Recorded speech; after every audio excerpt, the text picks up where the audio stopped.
Yeah, students. Hello, everyone. I'm Dikshit Shetty, and I'll be teaching you first chapter of political science, that is working of constitution. Students, before starting with this chapter, working of constitution, let us understand the term called constitution. What is constitution all about? Constitution is nothing but a book of law. Now the question arises, sir, what do you mean by the term called book of law? Students, if you remember, we got independence in the year 1947. जब हमको independence मिला था, इसके पहले हमारे country में कौन rule करते थे? ब्रिटिशर्स, अंग्रेज लोग, राइट? जब ब्रिटिशर्स हमारे कंट्री में रूल कर रहे थे, वो टाइम पे तकलीफ ये था कि ब्रिटिशर्स ने 250 इयर्स हमारे कंट्री में रूल किया एंड उनका एक सेट ऑफ रूल्स था जो हम सारे इंडियंस फॉलो करते थे। नो डाउट सबको पता चला था ब्रिटिशर्स वर्ल्ड वॉर 2 में जीत के भी हार चुके थे, बहुत सारा नुकसान हो चुका था, इसीलिए लास्ट में जाते टाइम हमको ये लोग ने इंडिपेंडेंस दे दिया। So we got independence in the year 15th of August 1947। जब हमको इंडिपेंडेंस मिला था, now the question arises government कौन फॉर्म करेगा? एंड ड्यूरिंग दोस डेज हमारे कंट्री में सिर्फ एक ही पॉलिटिकल पार्टी था, if you remember, that is Indian National Congress, right? And Indian National Congress ने गवर्नमेंट तो बना दिया। नाउ द क्वेश्चन अराइजेस, यार गवर्नमेंट बन तो गया है कंट्री में, लेकिन गवर्नमेंट चलाने के लिए हमें कुछ ना कुछ तो करके रूल्स एंड रेगुलेशंस तो चाहिए, कायदा कानून चाहिए। इसीलिए हमारे कंट्री में एक पिक्चर आया, that is nothing but what we call it as constitution. Without constitution, trust me students, हमारा कंट्री कभी गवर्नमेंट नहीं चला पाता था। सो एग्जैक्टली कोई पूछा what is constitution? Constitution is nothing but book of law. Now the question arises, sir ये constitution हमारे कंट्री में बनाया किसने? The entire constitution of our country was drafted by one of the famous personality, that is Dr. B.R. Ambedkar ji. Students, trust me, हमारे country में constitution banana was a major challenge. Why? The question arises. The reason is, world में बहुत सारे countries है, अगर आपने देखा होगा, बहुत सारे कंट्रीज में आपने देखा रहेगा तो मैक्सिमम 2 या 3 रिलीजन फॉलो करते रहेंगे, but India is the only country जहां पे हमारे पास 9 रिकॉग्नाइज्ड रिलीजन है। इमेजिन करो, 9 रिकॉग्नाइज्ड रिलीजन। एंड टास्क क्यों था मेजर? रीजन इज 9 का 9 रिकॉग्नाइज्ड रिलीजन को हमको एक साथ यूनिटी में हर एक रिलीजन को प्रोटेक्ट करके रखना था। So for that matter constitution हमारे कंट्री में बनाना was a major challenge. Trust me, इसीलिए हमारे कॉन्स्टिट्यूशन में दो मेजर ऑब्जेक्टिव है। One is secular republic and second one is democratic Republic.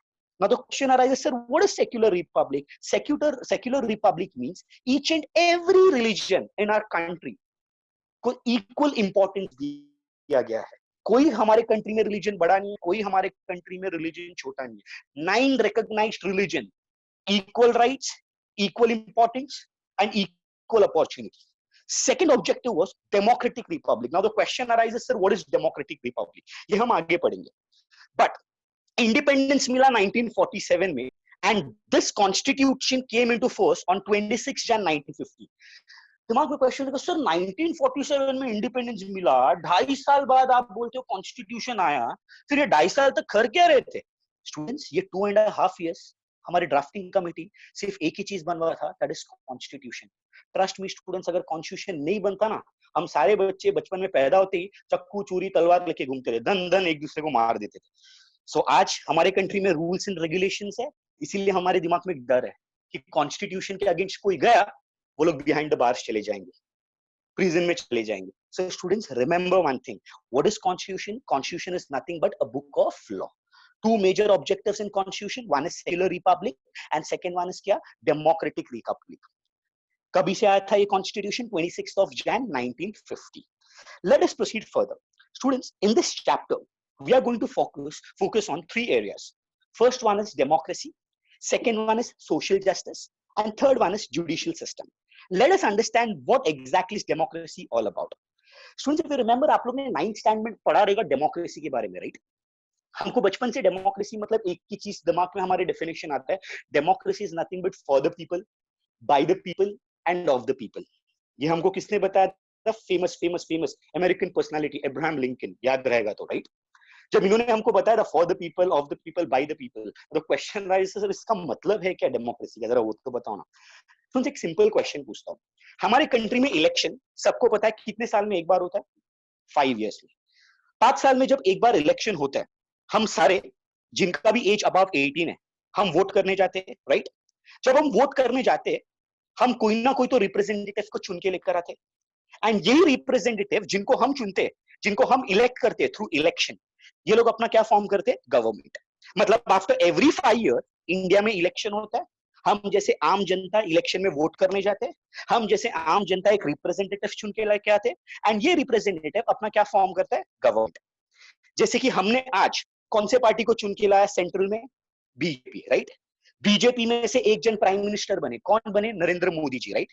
ऐसा है क्या नरेंद्र मोदी जी खुद आए, नहीं भाई मैं आज से प्राइम मिनिस्टर हूं, देश आज से मैं संभालूंगा, ऐसा चलेगा, नहीं चलेगा। So what is democracy all about, democracy में people elects their own representative, and जो रिप्रेजेंटेटिव चुन के आया है they will form their own government, and entire power and decision making in our country is with them.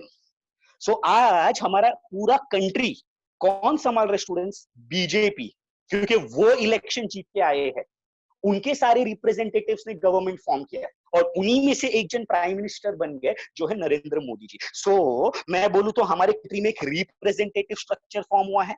ऐसा है क्या 127 crore population India का एक साथ मिलकर इंडिया चला रहे, ये तो पॉसिबल नहीं, रिप्रेजेंटेटिव्स को चलाना पड़ेगा। So simple basic definition of democracy, what is democracy, in democracy people elects their dash, people elects their representatives, people elects their what, representatives. So therefore it is known as a representative structure, it is known as a representative structure. Let us proceed further. The essence of representative system is to integrate the principle of democracy in actual practice. Now the question arises, the principle of democracy क्या है? Students listen, ध्यान से सुनो। हमारे country में, ध्यान से सुनना, मैंने जैसे कि बताया था इलेक्शन 5 साल में एक बार होता है, राइट। स्टूडेंट्स ऑलवेज रिमेंबर, हमारे कंट्री में वोट वही दे सकता है जिसका एज अबव 18 है, मानते हो आप लोग, बराबर। एक इंडिविजुअल 5 साल में हमारे कंट्री में मिनिमम 3 इलेक्शन में वोट करता है। कितने इलेक्शन में, 3।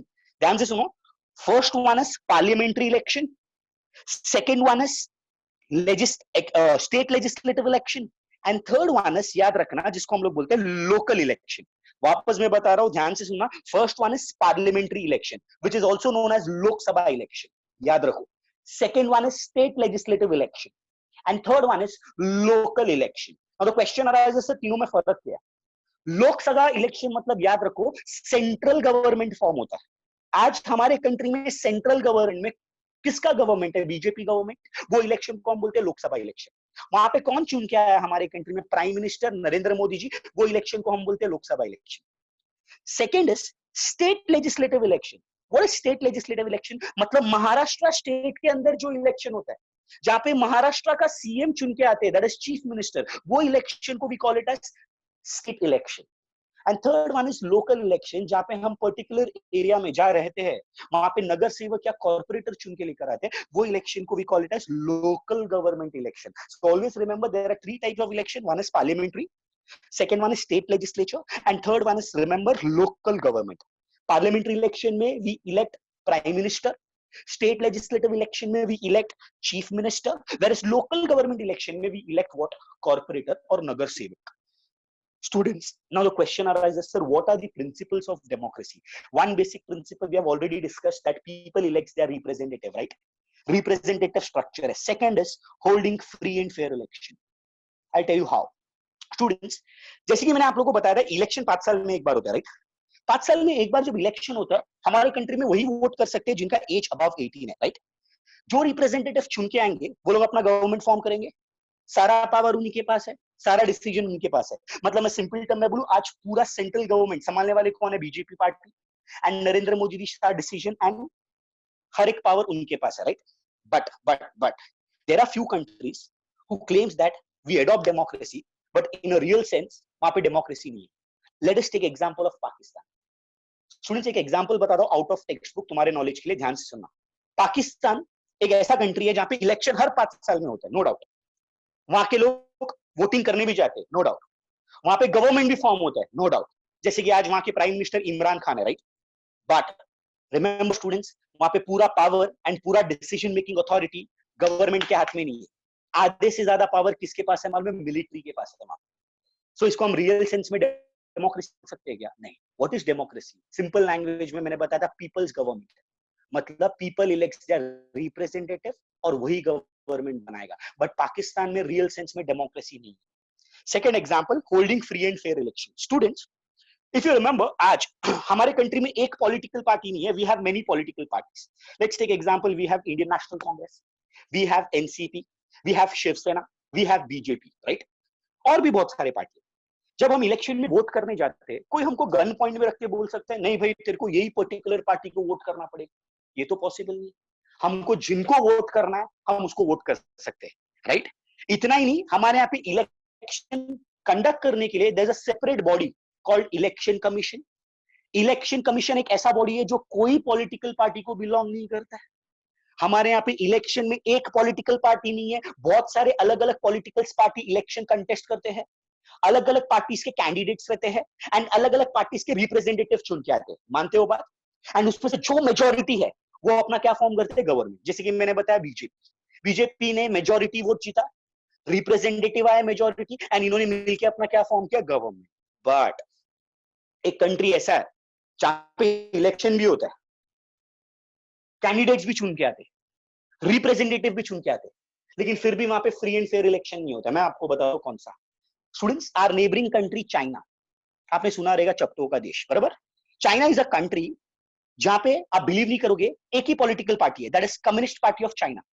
Communist party of China is the only party जो इलेक्शन कंडक्ट भी करता है, सारे कैंडिडेट्स वही के होते हैं, एट द सेम टाइम सारे रिप्रेजेंटेटिव वही से चुन के आते हैं.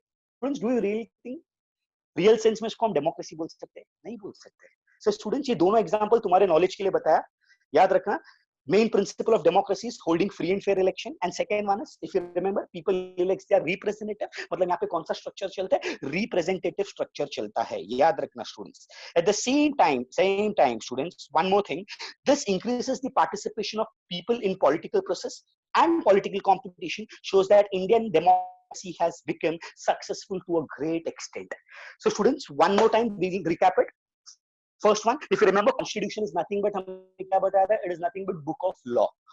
सबको मालूम है book of law is as good as rules and regulation. It came into force 26th of January 1950. Second, if you remember, what do you mean by the term called democracy? Democracy is nothing but for the people, by the people, of the people.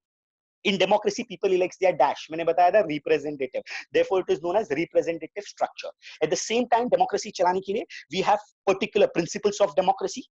First one is holding free and fair election, and second one is, if you remember, people elects their what? Representative. Students, one more thing, if you remember, मैंने तुम लोग को एक और चीज बोला था, हर 5 साल में इलेक्शन हमारे कंट्री में होता है, एंड हर 5 साल में जो इलेक्शन होता है, इलेक्शन में एक इंडिविजुअल 3 इलेक्शन में वोट करता है. One is central government election which is known as Lok Sabha election. Second one is state legislative election, which is known as Maharashtra government election, and third one is जिसको हम बोलते हैं local government. Central government election में we elect Prime Minister of India. State legislative election में we elect Chief Minister of particular state, and local government election में we elect who? Corporators. So this is what we call it as democracy. याद रखना. Let us proceed further. Second, in democracy, the main function, the main right is right to vote. Student, सबको पता है हमारे country में right to vote, age above कितना रहना चाहिए? एज अबव 18 रहना चाहिए, राइट? स्टूडेंट्स, बिफोर इंडिपेंडेंस हमारे कंट्री में बहुत सारे प्रोविजंस थे. नो डाउट, बिफोर इंडिपेंडेंस भी हमारे कंट्री में इलेक्शन होता था. ब्रिटिशर्स हमारे कंट्री में इलेक्शन कंडक्ट करते थे, इंडियंस वोट भी करने जाते थे.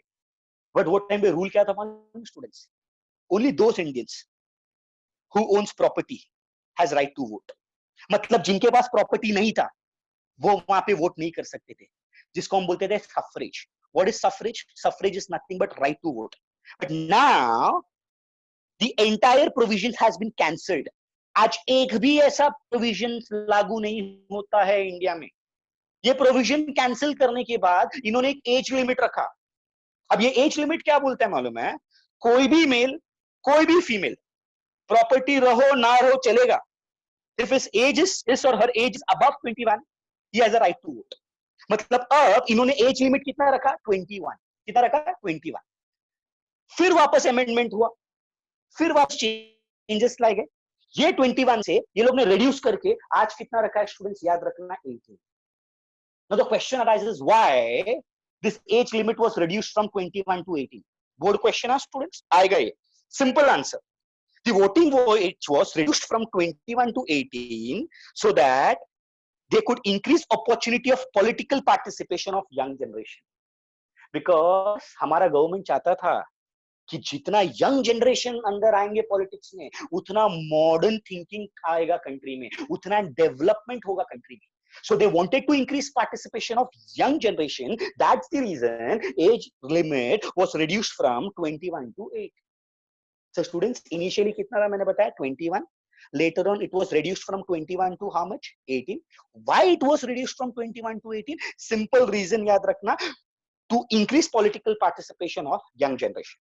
अब स्टूडेंट्स मुझे बताओ, जब यंग जनरेशन पॉलिटिक्स में आएंगे, नो डाउट वोट तो करेंगे, at the same time young generation अपना छोटा छोटा पार्टीज भी फॉर्म करेंगे. यंग जनरेशन पॉलिटिकल पार्टीज अगर फॉर्म करके आते हैं, उनका सोच भी मॉडर्न रहेगा, डेवलपमेंट के लिए सोचेंगे वो लोग. इसीलिए आज India has the largest number of voters compare to any other democratic nation in the world. Imagine करो students, China claims that they have democracy. China में हमारे से ज्यादा पॉपुलेशन है, बट नंबर ऑफ वोटर्स किधर ज्यादा है मालूम है? इंडिया में. Students, this change is not only quantitative but also qualitative. Why? Number of voters तो बढ़े, नो डाउट, बट कौन से नंबर ऑफ वोटर्स बढ़े? यंग जनरेशन बढ़े. इमेजिन करो, उनका नया सोच, नया विचार. याद है मोदी जी बोलते नया सोच नया विचार, नया सोच नया विचार. वैसे हमारे कंट्री में न्यू डेवलपमेंट्स आ रहे हैं आज, and due to which this party represent various expectation of people and compete in political sphere. मतलब नए नए political parties emerge हो रहे, active supporters उनके young voters है, जिसकी वजह से नया development picture भी हमारे country में आ रहा है. So students, we have learned two things. One is democracy and second one is क्या बताया मैंने? Right to vote. Once again we'll recap it. Students, if you remember, मैंने बताया constitution is nothing but what? Book of law. Two major objectives in constitution. One is क्या बताया था मैंने? Secular democratic, secular republic, and second one is क्या बताया था मैंने? Democratic republic. Secular republic मतलब each and every religion should be given equal importance. याद है मैंने बताया था? कब से आया था ये? कब से अडॉप्ट किया? 26th of January 1950. Students, if you remember, democracy का simple definition हमने बताया था, for the people, by the people, of people. Power of people is known as what? Democracy. इतना ही नहीं स्टूडेंट्स, हमने एक और चीज बताया था डेमोक्रेसी में. Democracy is a dash structure, fill in the blanks में आएगा representative structure. This representatives are elected by dash. याद रहेगा स्टूडेंट्स, क्या बताया था हमने? People. People elects their representative. यही representative क्या फॉर्म करते? गवर्नमेंट. एंड इनके पास ही सारा पावर है, इनके पास ही सारा डिसीजन. चलो एक आंसर पूछता हूं, फटाफट टाइप करो सब लोग. ऐसा कौन सा कंट्री है जहां पे इलेक्शन होता है, इलेक्शन के साथ साथ वहां पे गवर्नमेंट भी फॉर्म होता है, बट पावर और डिसीजन गवर्नमेंट के पास नहीं है, मिलिट्री के पास है? चलो फटाफट बताओ कौन सा कंट्री है? जल्दी जल्दी जल्दी जल्दी मैसेज टाइप करो जल्दी, फटाफट फटाफट फटाफट. अरे वाह, क्या फटाफट फटाफट आ रहा है, क्या बात है, क्या बात है. Good good. चलो वन मोर क्वेश्चन, बस बस समझ गया, आते हैं सबको आते हैं. चलो चलो सेकंड. हाँ स्टूडेंट्स, वन मोर कंट्री जहां पे इलेक्शन हो रहा है, लेकिन इलेक्शन कमीशन कंडक्ट नहीं कर रहा है. इलेक्शन कंडक्ट करने वाला भी एक ही पार्टी, कैंडिडेट भी सारे एक ही पार्टी, सब कुछ एक ही पार्टी है. कौन सा कंट्री है? वाह क्या बात है, China. China. Good good good good good. मतलब समझ रहे. गुड. अच्छा स्टूडेंट्स, इनिशियली, चलो एक और question. Initially right to vote का एज क्या था स्टूडेंट? जल्दी बताओ, चलो जल्दी फटाफट फटाफट फटाफट. 21. अच्छा अच्छा, अभी बताओ. Later it was reduced to how much? 18. वाह क्या बात है. Good good good good good. चलो विल प्रोसीड फर्दर. चलो फटाफट, सबसे इंपॉर्टेंट कॉन्सेप्ट में आ रहे स्टूडेंट्स, अभी ध्यान से सुनना. स्टूडेंट, सबसे important concept that is decentralisation of power.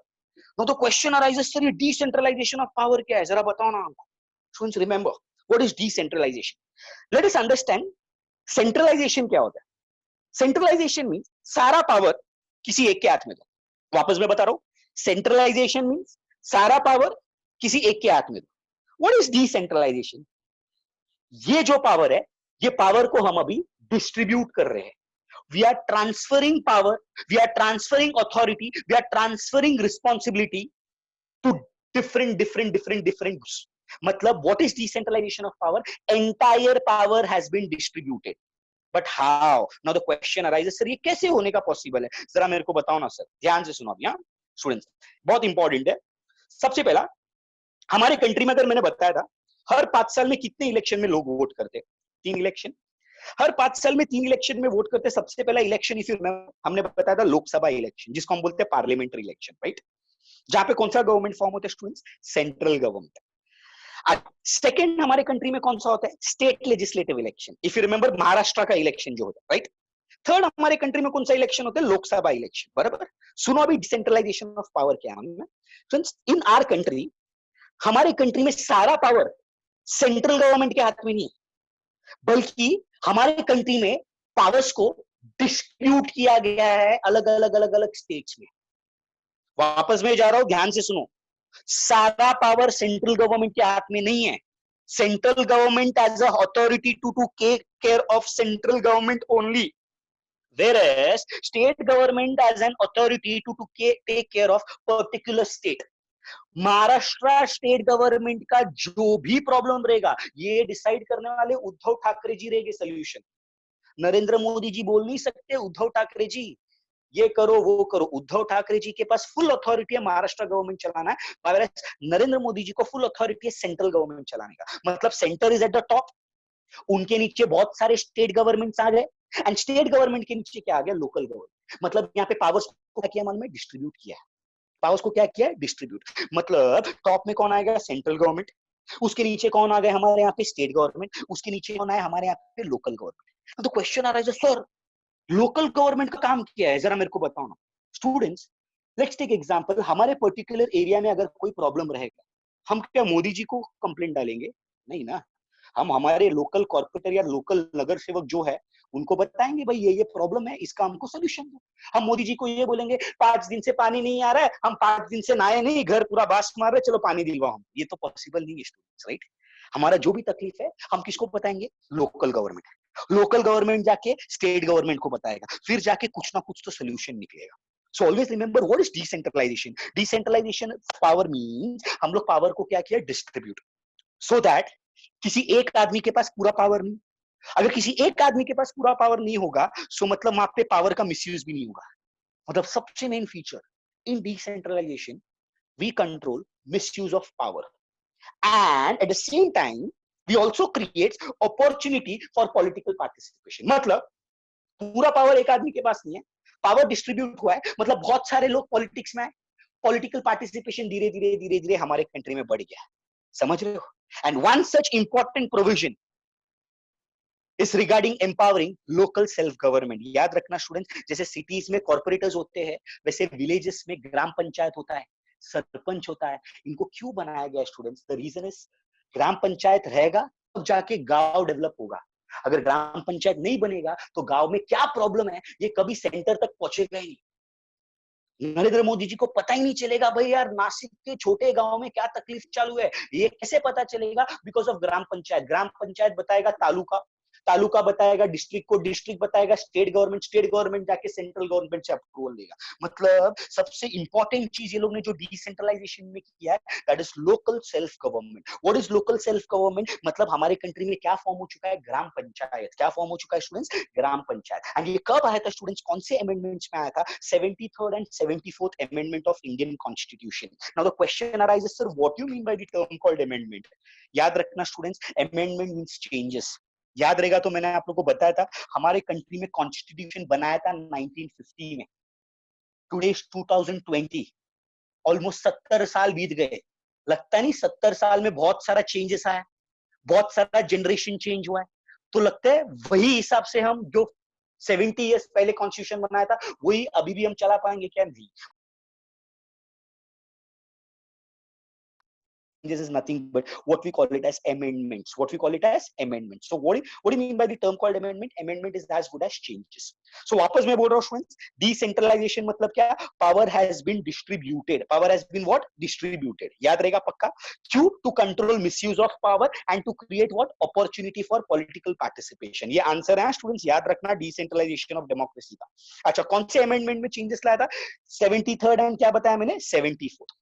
चलो वापस एक बार हम लोग पढ़ते, वापस एक बार शॉर्ट में रिकैप करते। Constitution is nothing but what मैंने बताया था स्टूडेंट्स, याद रखना, book of law. Constitution is as good as क्या बताया था मैंने तुम लोग को? Book of law. दो मेन ऑब्जेक्टिव क्या बताया था? One is secular nation, second one एक और चीज बताया था, वन इज क्या बताया था? सेक्युलर रिपब्लिक के साथ साथ democratic Republic. If you remember students, if you remember आगे हमने बताया था of Jan 1950. Students if you remember आगे हम लोग ने एक और चीज बताया था, और एक if you remember that is nothing but democracy. Democracy is for the people, by the people, of the people. यहाँ पे रिप्रेजेंटेटिव स्ट्रक्चर है. यहाँ पे एक और मेन प्रिंसिपल है, that is holding free and fair election. If you remember एक और रिकैप बता रहा हूँ, ध्यान से सुनना. 5 साल में कितने इलेक्शन में एक इंडिविजुअल वोट करते हैं? 3 इलेक्शन में. सबसे पहला क्या बताया मैंने तुम लोग को? सेंट्रल गवर्नमेंट, जिसको हम बोलते हैं पार्लियामेंट्री इलेक्शन, जिसका एक और नाम है Lok Sabha election. Second is state legislative, वो हमारे स्टेट का इलेक्शन होता है. And third one is local government. If you remember मैंने एक और कंसेप्ट पढ़ाया था, right to vote. Right to vote में एज लिमिट पहले कितना था स्टूडेंट्स, याद रहेगा तो 20.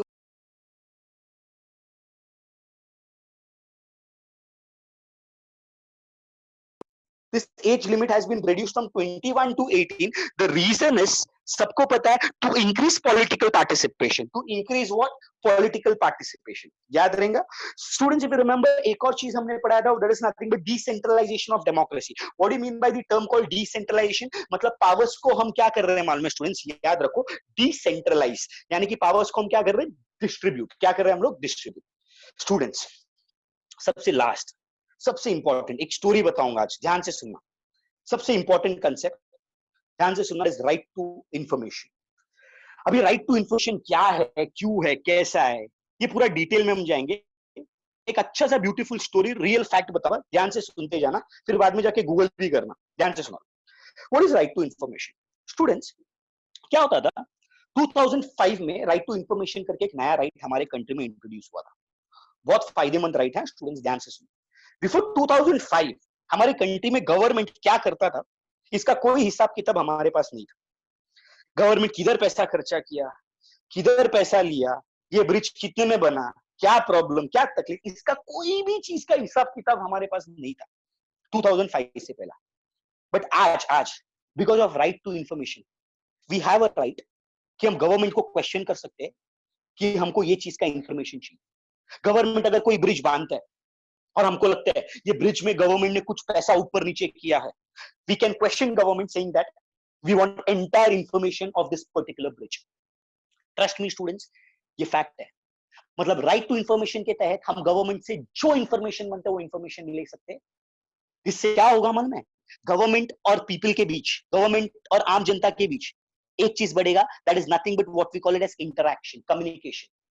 जब गवर्नमेंट हमको हर चीज का हिसाब किताब बताएगा ना, हमको गवर्नमेंट के ऊपर भरोसा आएगा. मतलब वी बिल्ड अ ट्रस्ट, मतलब there is a building of relation of trust between government and people. Students वापस बढ़ रहा हूं, right to information came into picture in the year 2005. Right to information के तहत पीपल्स पार्टिसिपेशन बढ़ चुका है. People can question each and everything and government has to answer it. Government वो चीज से भाग नहीं सकता है. गवर्नमेंट को हर चीज का आंसर देना पड़ेगा, जिससे क्या बिल्ड हो रहा है मालूम है?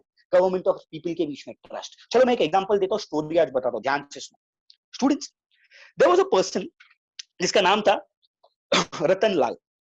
ये रतन लाल गरीब आदमी बेचारा, 32 साल का आदमी, राजकोट के, गुजरात जो राजकोट आता है, हाँ, राजकोट के छोटे गांव रंगपुर नाम का एक विलेज है, वहां पे रहने वाला रतन लाल, 32 साल का.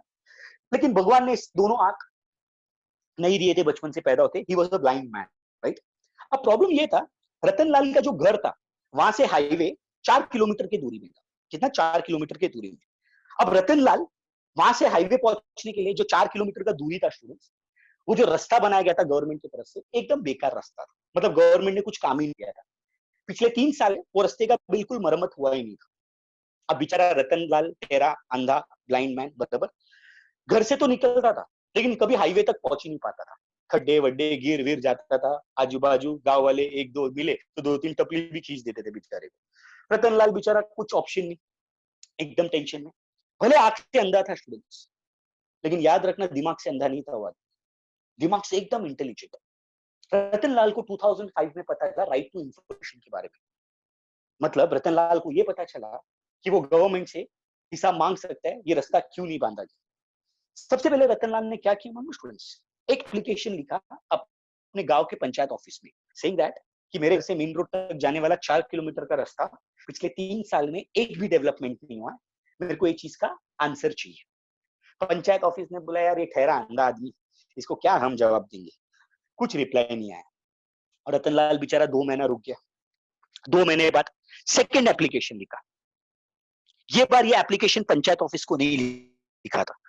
इसने लिखा विलेज सरपंच को, जिसको हम वहां पे बोलते पटवारी, बराबर।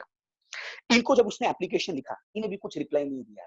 यार क्या रिप्लाई देगा इसको, बराबर, कुछ रिप्लाई नहीं दिया। रतनलाल कुछ नहीं बोला, 3 महीना और रुक गया। 3 महीने बाद जो उसका तीसरा एप्लीकेशन था स्टूडेंट्स, ये डायरेक्ट इसने किसको लिखा मालूम है? तालुका डेवलपमेंट ऑफिसर एंड एक कॉपी नरेंद्र मोदी जी को लिखा।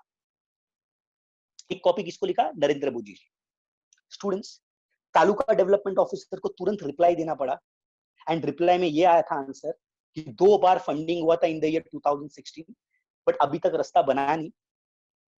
बट यही लेटर की वजह से students with in 4 months full मट्टी का भी रास्ता नहीं, डांबर का भी रोड नहीं, प्रॉपर कंक्रीट रोड्स बांधे गए थे उसके घर से लेके मेन रोड तक। इसको हम बोलते हैं right to information. Right to information के थ्रू तुम गवर्नमेंट के अगेंस्ट भी तुम क्वेश्चन कर सकते हैं एंड उनके अगेंस्ट तुम केस भी फाइल कर सकते हैं ट्रायल कोर्ट में, सेइंग दैट क्यों हमारा ये डिमांड पूरा नहीं हुआ, and government is liable for answer. Remember students, government को हर चीज ट्रांसपेरेंट रखना पड़ता है and government is accountable to each and everything. So remember students, and he was the only person सबसे पहला जिसने बेस्ट यूज ऑफ आरटीआई का अवार्ड जीता था from a central government. So remember students, right to information is nothing but we can question government anytime. This increases communication between citizens and government, and at the same time it builds a trust between people and government. So yaad rakho students, right to information was enforced in the year 2005. Okay, so students एक बार हम वापस recap लेते हैं students, वापस एक बार क्या क्या हुआ क्या क्या नहीं हुआ। Starting if you remember we have started with one thing. सबको मालूम है, इफ यू रिमेंबर हमने बताया था सबसे पहला चीज कॉन्स्टिट्यूशन के बारे में। It is nothing but what students? Book of law. Second, if you remember मैंने तुम लोगों को एक और चीज बताया था, कॉन्स्टिट्यूशन में दो मेजर ऑब्जेक्टिव्स है। One is what? Secular nation, and second one is secular republic, and second one is what? Democratic republic. Secular means each and every religion should be given equal importance. याद रहेगा ये। उसके बाद हमने democracy के बारे में पढ़ा था। Democracy is nothing but for the people, by the people, of the people. हमारे यहाँ पे रिप्रेजेंटेटिव स्ट्रक्चर चलता है। एट द सेम टाइम हमारे यहाँ पे हम free and fair election conduct करते हैं। ये खत्म होने के बाद जब हम आगे बढ़े थे, राइट टू वोट। पहले हमारे यहाँ पे राइट टू वोट का एज लिमिट कितना था? 21। Now it has reduced from 21 to, क्या बोला था मैंने? 18। Why it has introduced? To increase political participation. First. Second, सबको मालूम है यंग जनरेशन का एंट्री हुआ, मॉडर्न सोच, मॉडर्न ख्याल, मॉडर्न डेवलपमेंट। नेक्स्ट हमने पढ़ा था decentralisation of power. What is decentralisation? Power has been what? Distributed. Transfer of power मतलब पूरे पावर किसी एक के पास नहीं है, पावर्स को हम डिस्ट्रीब्यूट किया है। टॉप में कौन आता है? Central government. उसके बाद कौन आएगा? स्टेट। उसके बाद कौन आएगा? Local government. याद रहेगा students. And last one is right to information. Right to information is nothing but, सबको मालूम है, इफ यू रिमेंबर हमने बताया था right to information was adopted in the year 2005। People can question government any time, they can seek any information they want. Okay students, next lecture we'll start with next part, that is social justice. Okay sir? Sashikant sir? Yes sir.